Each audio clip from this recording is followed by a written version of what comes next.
Welcome to Dirt Cowboys YouTube.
What's up everybody, I'm Chop Foose. Today we're going to take a vehicle to the junkyard, take a vehicle out of the junkyard, and we're going to do a junkyard walkthrough while we're there.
All right, so here we are. We made it out to the junkyard. We've towed the vehicle out here that we're adding to the junkyard. The reason why we're adding this to the junkyard is because it's a project for the future. It's a Lodestar, International Lodestar 1700.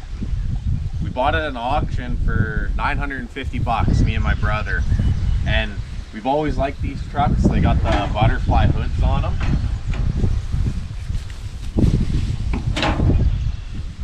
Which I think is like the coolest medium light duty truck ever made. I'm not sure what year this one is, but it's got an International V8, a 304, 2-barrel carburetor. And we bought it with the idea that we would get it going and just drive it as is. Put a bunch of tune-up parts into it, spark plug, distributor, cap, wires, carb kit. And then I even built a nice exhaust for it, nice true dual exhaust.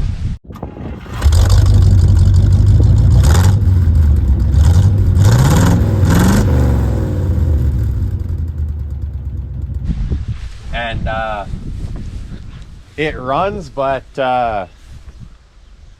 it has I think it has a burnt valve because it burns oil non-stop out of one pipe, and it just really wore out. And the longer you drive it for 5 minutes, and then if you shut it off, like the engine gets tight the longer you run it. You shut it off and like the starter won't even crank the engine over, and so then you can't start it again until you let it cool off. So we're just gonna put this truck aside for now. We have a plan for it. The plan, half the plan is sitting on the deck here. It's got a 15 over. We're gonna be putting a 15 over in it. And if you're not familiar with a 15 over, it's got deep reduction, and it shifts with, you know, a normal 5-speed pattern. And then you have your deep reduction and high-low, except for that 4th and 5th are switched to your normal 13 or 18 or 15 direct. So a 15 over will shift 1, 2, 3, and then it's a horseshoe to 4, and then 5 is on the dash, and it's an overdrive ratio. So we're gonna put this truck will be a 15 over powered with a 466 International. But I don't know, that's a project for a later day. So for now it's just gonna sit out here. But there's another transmission on the back here, which is a 13-speed. And I'll tell you, the plan for that one is going into my brother's truck, which we're gonna talk about in a minute here. But before that, we'll talk about this truck. I bought this truck for 500 bucks. It used to be a pilot truck for a heavy haul company that I used to work for.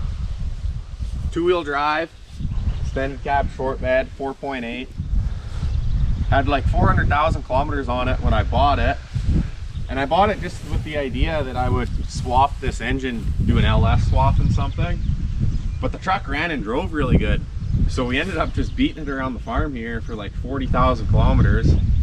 And the transmission finally died in it. So we just towed it out here, and here's where it sits for now till I don't know what we're gonna do with it. But it was a good truck for 40,000 kilometers.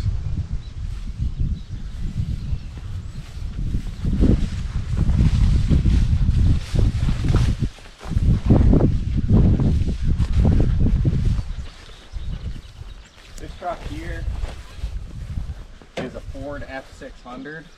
I don't know if it's a 66 or a 67. Could be a 65, I'm not 100% sure. And my grandpa bought this probably in the late 60s. And right as soon as they bought it, they called it Old Smokey, because it had a burnt valve, I think, when they bought it. And so it would burn oil and it would smoke out of the tailpipe. And they use it that way. They bought it in the summer and they use it that way, I don't know, for a couple months, I was told. So everybody just called it Smokey. And then as it got old, it went from Smokey to Old Smokey. But this is my brother's project. You can see he stripped everything off of it. This truck had a 292 and a 4-speed with a 2-speed rear axle.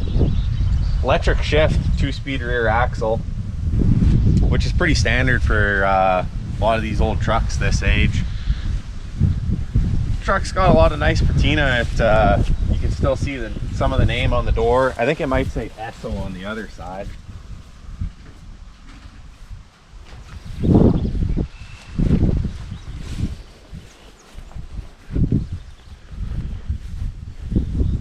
There's some name on the door here. Can't read it. Gypsum Station. I don't know. States. Anyway, some cool patina on this truck. My brother's got it all stripped down right now. A bird has moved into it, apparently. So this truck is going to be getting that 13 speed. And it's going to be also getting a 466.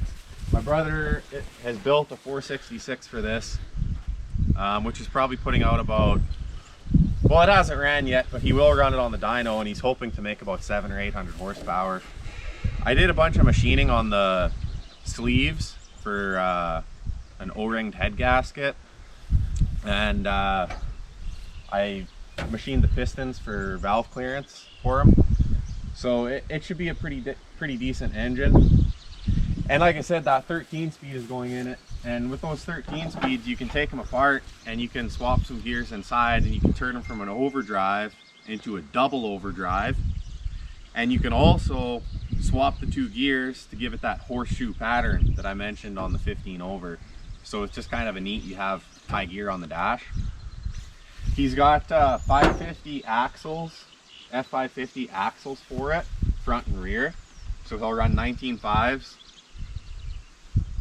And it'll be 4-wheel drive, divorce transfer case, obviously, because of the 13 speed. Here's the engine that came out of it, like I said, 292. They used this truck up until, I would say, the early 2000s.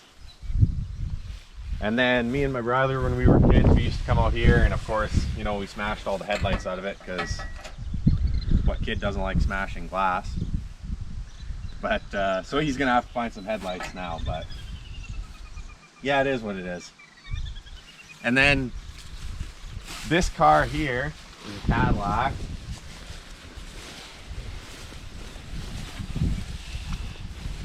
My dad and my uncle bought this car, I don't know, before I was born. They were still pretty young when they bought it, in their 20s probably.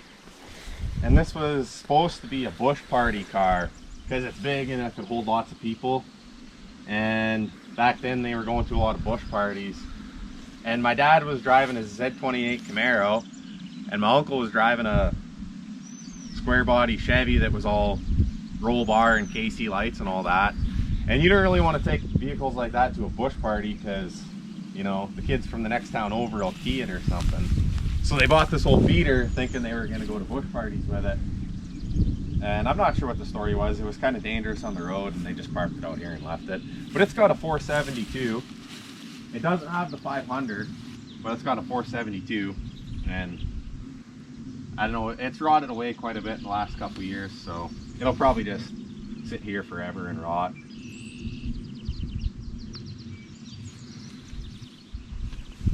You can see here we got some junk. Caterpillar crankshaft.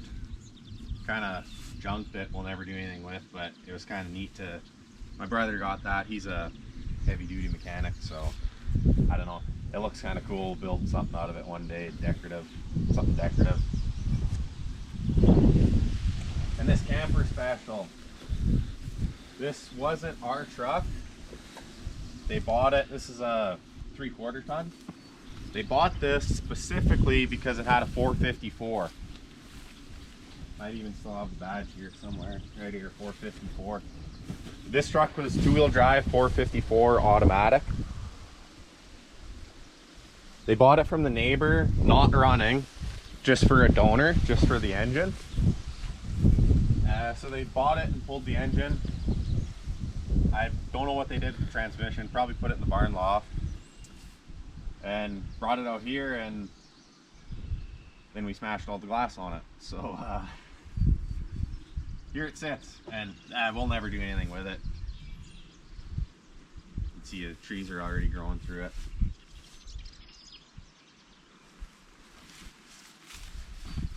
We'll try and sneak through here. These are small cars that, I guess when my grandpa bought this farm in the 60s, or what, late 60s, these cars, I think they were already piled up here. They're a Pontiac. One of them's a Pontiac anyway, but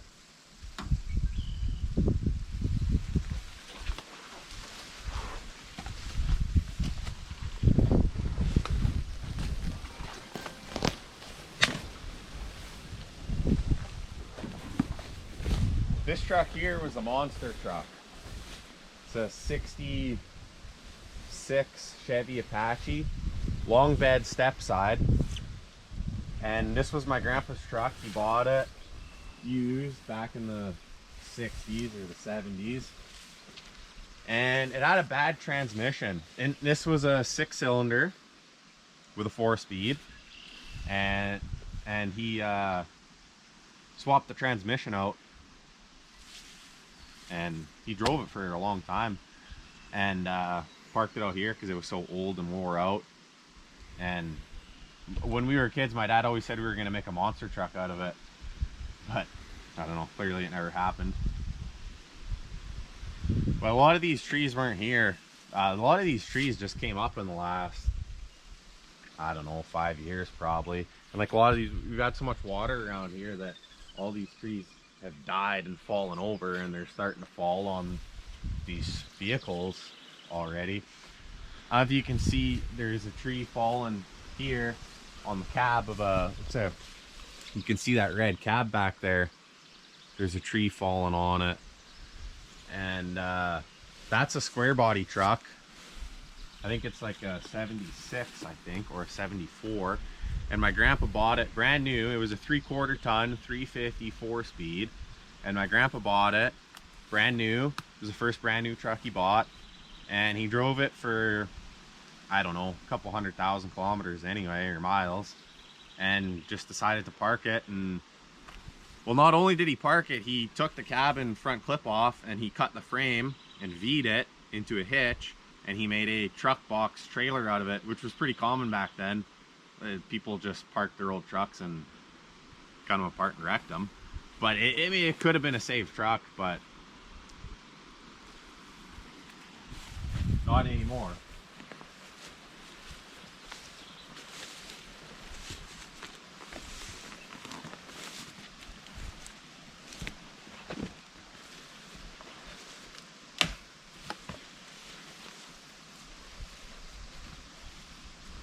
This here car, it's like one of my favorite cars that's out here. It's a early 60s Oldsmobile. It was also my grandpa's. And I always liked the color of this car. And these cars, I specifically like these cars better in a 4-door than a 2-door. The 2-door, the proportions were weird. But it's got a nice pink interior. Or maybe it was red and it faded to pink, I'm not really sure. But this car has got a 394 Oldsmobile with a 2-barrel carburetor, and it's automatic. And my grandpa drove it for a lot of years. And there's actually a picture of my dad when he was like 2 or 3 years old standing on the hood of this car.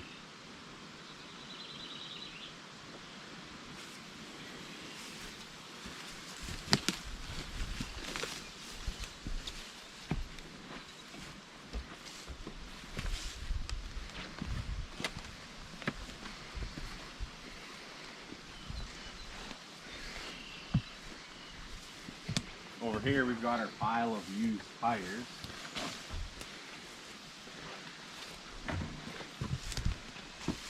And this car, this is a really neat car here. This is a 67 Pontiac Grand Parisian, which is a Canadian car. Canadian made, it's the American, I can't remember what the American version of this car is. This is 2-door. This is a 396 Chevy with a Muncie 4-speed, all factory. My dad has plans of fixing this up one day, or he always wanted to, but you can't buy body panels for these cars because they're Canadian. So I'm not sure if this car would ever get saved. It would take a lot to save this car. But it wasn't always this ugly green color. I'm not really 100% sure what color it was before. Brown, I think it was brown. And this got passed through, my grandpa had it first, and it got passed through him and his brothers. They were old already, like in their 20s or 30s. My grandpa had it, and he sold it to his brother, and then his brother sold it to his other brother. So it went from my grandpa to my uncle, and my last uncle that had it, he did the quick paint job on it, and he sold it to his buddy. And his buddy took the car without paying him, and on the drive home, the fan belt blew, and so no fan belt, no water pump, and the engine overheated and locked it up solid. So then his buddy returned the car to him by tow truck and didn't pay him for it. So then my uncle was stuck with the car, and he lived in the city, so he just brought the car out here for whatever reason. And then my dad did some mechanical work to his truck for him, and instead of paying him, my dad just wanted this car for payment. So this car's been sitting here since probably the 90s. But it's just kind of neat that it's Canadian, big block, 4-speed.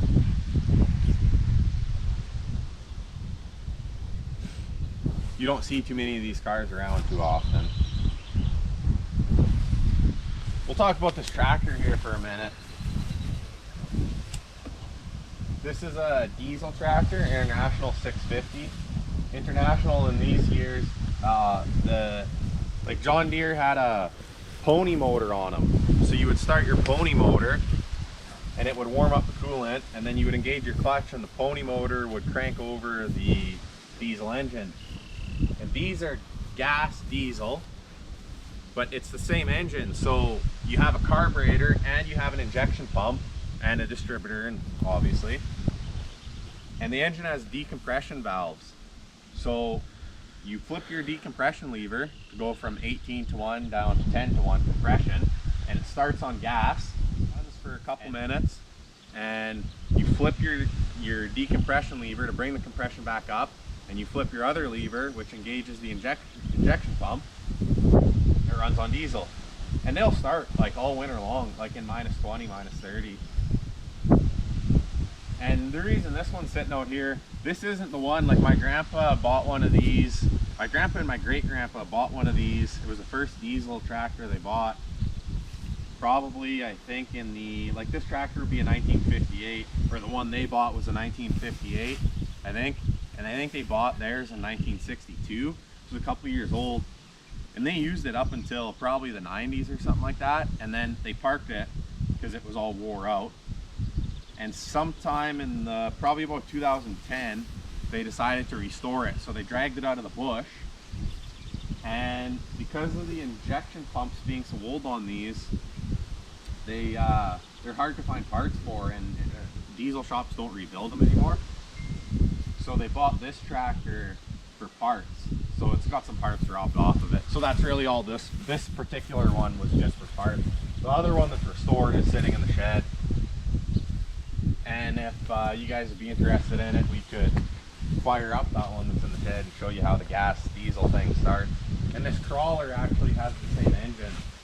I think this is a CD4, I think. And it was used. They used this one like a lot, my grandpa did. And they replaced it with a TD15, which was just much more modern, bigger engine, bigger dozer. No gas to diesel start.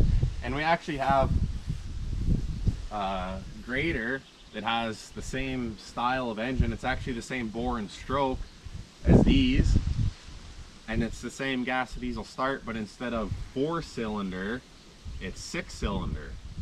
And we use that motor grader all the time, so we could show you guys that too, the gas to diesel on that one.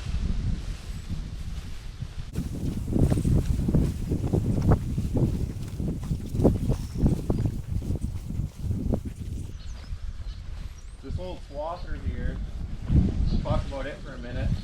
Not because swathers are cool, but because these things were powered with Wisconsin 4-cylinder V4 gasoline air-cooled engines, which are like some of the greatest little industrial gas air-cooled engines ever made. So you could get these swathers cheap.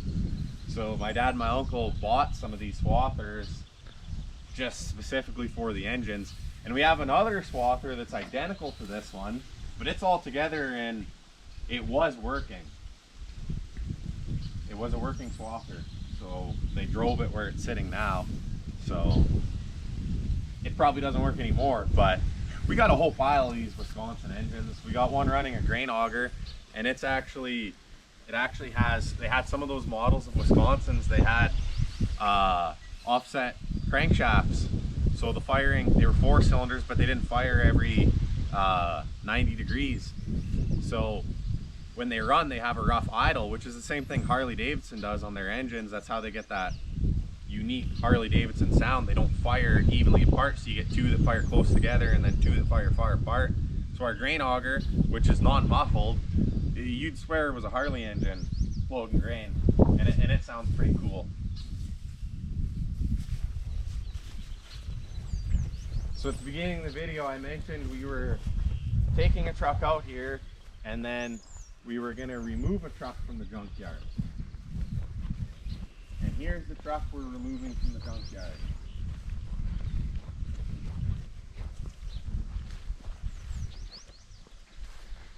'85 EMC 3500 4-speed 4-wheel drive dually 454.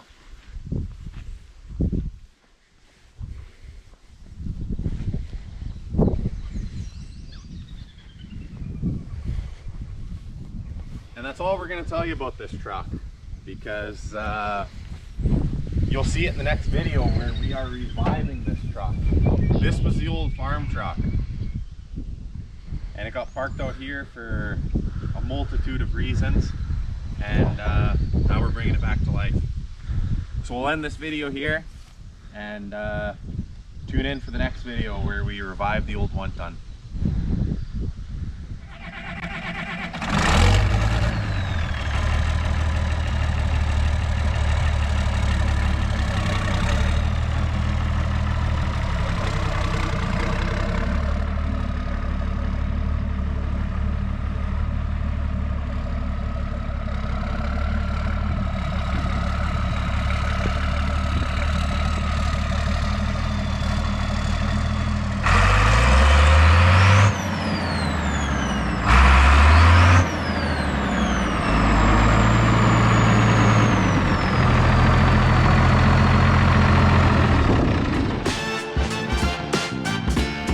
Start wherever you want to start. Fuck, he has cow shit. Oh yeah, I don't catch it.